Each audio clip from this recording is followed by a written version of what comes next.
ఆయన దేవుణ్ణి దర్శించుకోవచ్చు. దేవుడి మీద నమ్మకం ఉందా లేదా అనేది ఇంపార్టెంట్. నమ్మకం ఉందని డిక్లరేషన్ నాకు కాదు, సాంప్రదాయ ప్రకారం ఎండోమెంట్కి ఇమ్మంటున్నా, ట్రస్టీకి ఇమ్మంటున్నాం. ట్రస్టీకి ఇవ్వడం నీకు బాధ్యత లేదా? ఆ సాంప్రదాయాలను గౌరవించకపోతే నువ్వు ఎందుకు పోవాలి? నీకు అధికారం ఇచ్చింది ముఖ్యమంత్రిగా అధికారం ఇచ్చారు, కానీ సాంప్రదాయాలకు విరుద్ధంగా పనిచేయమని మీకు అధికారం ఇవ్వలేదు. You must know that. అది అడిగితే బూతులు తిట్టారు. ఇంకా ఏ ఎక్స్టెంట్కి పోయారంటే, ఏంటయా హనుమాన్కి చేయి నరికేస్తే ఏమైంది? బొమ్మే కదా. బొమ్మ అండి హనుమాన్, వెంకటేశ్వర బొమ్మ అండి. రాములు వారి తల తీసేస్తే ఏముంది?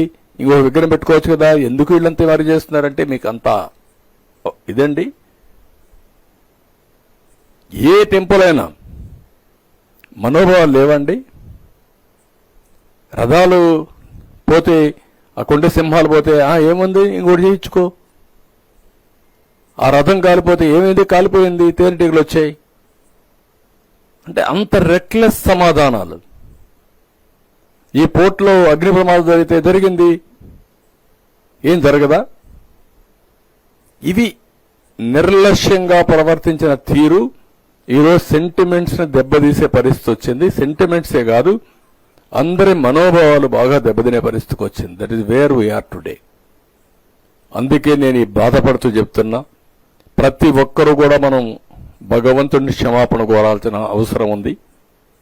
మనమందరం ఉండి భగవంతుడికి అపచారం జరగకుండా కాపాడలేకపోయామనేది, మనందరం నివారించలేకపోయామనేది క్షమాపణ కోరుకోవాల్సిన అవసరం ఉంది. ఇంకా భగవంతుడే చూసుకుంటాడు, అది వేరే విషయం. కానీ మనందరి బాధ్యత, ప్రతి ఒక్కరూ ఎవరైనా సరే ఆయన పైన నమ్మకం ఉండే ప్రతి ఒక్క వ్యక్తి క్షమాపణ కోరుకోవాల్సిన. ఇంకా ఇలాంటి వాళ్ళు ఉండి ఎదురుదాడి చేసే వాళ్ళు ఉన్నారంటే ఇంకా భగవంతుడే దానికి సాక్షి.